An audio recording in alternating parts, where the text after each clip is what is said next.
Yan, thank you Heavenly Father. Nakauwi na kami Heavenly Father. Salamat, salamat. For today's video mga guys ay anniversary ng aking asawa ngayon. Aming second anniversary. Dahil anniversary namin, kaya nandito kami sa mall ngayon. Pero imbes na magpunta kami sa mga restaurant mga guys at saka sa ibang mga pasyalan dyan dahil anniversary, dito namin ibinigay yung aming panahon at oras sa mall dahil meron kaming bibili na mga gamit na mga wala kami.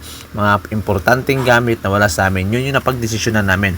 Ang pera pala na ginamit namin dito mga guys ay yung sa pakyaw ko sa plumbing. Nakabil na kasi kami kanina. Pero yung choice namin na may binibili dito mga guys ay yung mga mamurahin lang talaga. Kaya niya, bumili kami ng nag-sale na mga mini pan dahil mga gamit ng mga bata yan. At yung aming biniling rice cooker ay mura lang din yan. Nag-testing namin ito mga guys kung gumagana na ba yun. Gumagana na talaga. At yun, tinanggal na sa plug.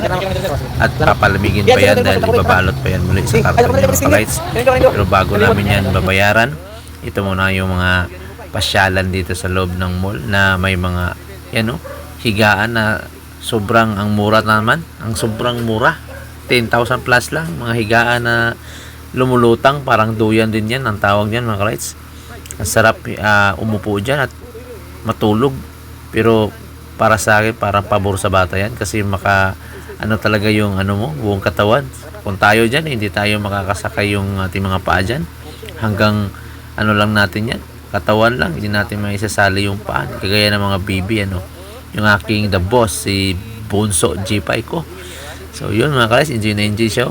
Yun, counter na kami mga ka-lights. Di lang pala rice cooker at saka mini fan yung binili namin dito mga ka-lights. Ayan ito pala mga binili namin dito mga ka-lights ay magagamit namin sa pang-araw-araw. Daily needs talaga to mga ka-lights. Kagaya ng thermos, takore, kalaha. Kung ito'y kinain namin lang sa mga restaurant dahil anniversary namin, malamang naubos lang din to sa pagkain at wala na rin namin makikitang bagay na magagamit namin araw-araw. Kasi nag-umpisa na kasi kami napakainin yung aming bunso ng Cerelac.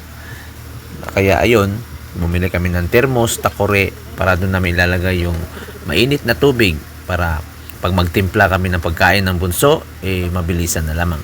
Umabot pala ng 2,000 plus ang aming nabayad dito mga ka-lights at yun, pababa na kami dahil papunta pa kami sa grocery. Pero bago yun, picture taking muna yung mag-ina. Happy Halloween background. After picture taking ay kakain muna kami mga ka-lights kahit panito. Timo sa aming mga ka-lights. Inorder namin itong wrap. Isa niyan tapos ito.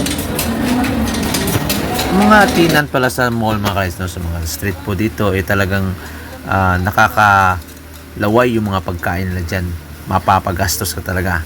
Masarap siya na mahal dahil maliit lang yung makakain mo pero yung presyo niya ay mahal-mahal. Pero talagang ganon, kailangan natin kumain kahit ganon pa man. Minsan lang naman to, kaya tara tikman natin. Ito lang dalawang in-order namin pero umabot ang 250. Wow! Wow! Yes! Siyempre kahit takam na takam ka na sa pagkain mo, makalimutan so, pa rin kalimutan yung mga binili mo. At after nun, kailangan na namin mag-grocery dahil yung oras ay paggabi na talaga mga lights. At yung mga anak ko, nilagay ko sa pushcart na may mga harang ng diaper para safety yung bata nating bunso na si Boss G5, Ayan siya.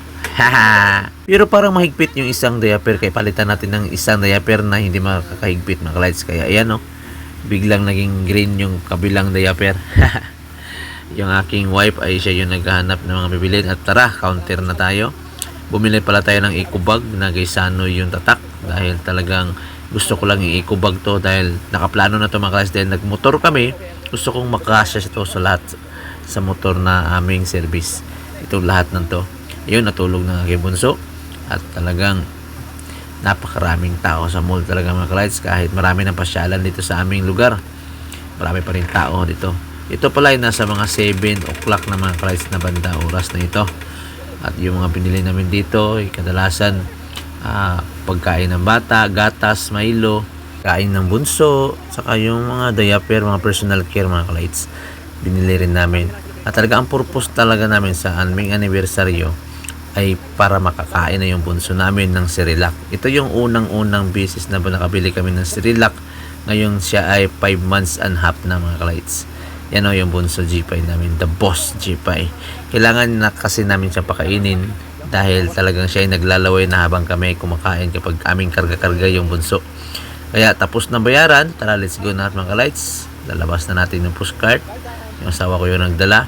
Yung motor pala namin ay nakaparking lang sa labas malapit sa MJ Lechon House. Paalam lang kasi ako doon mga lights, ang halos nakaparking doon yung mga food panda. Pero ayos daw lang daw doon kasi gabi na. Kaya ayun, malapit lang natin to ihatid doon ang ating mga binili. Hindi na tayo papunta pa sa parking area ng Gisano. Napakailalim yun. Tingnan yung setup ko sa motor ko mga lights. Nagkasya lahat yung binili. Right mga lights. Alright. Go home na mga lights. So, full tank yung ating motor. Full tank sa karga. So thank you sa lahat. Lahat ng mga nabiyaya na natin. Thank you. Ayan, thank you Heavenly Father. Nakauwi na kami Heavenly Father. Salamat. So ito na yung nabili namin. Thank you. Thank you ng maramihan. Siguro lagi ni kasi relax ang isa.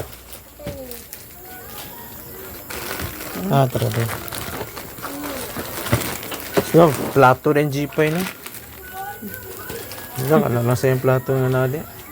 Like, follow, and share mga guys. Thanks for watching. At saka happy 2nd anniversary Mary.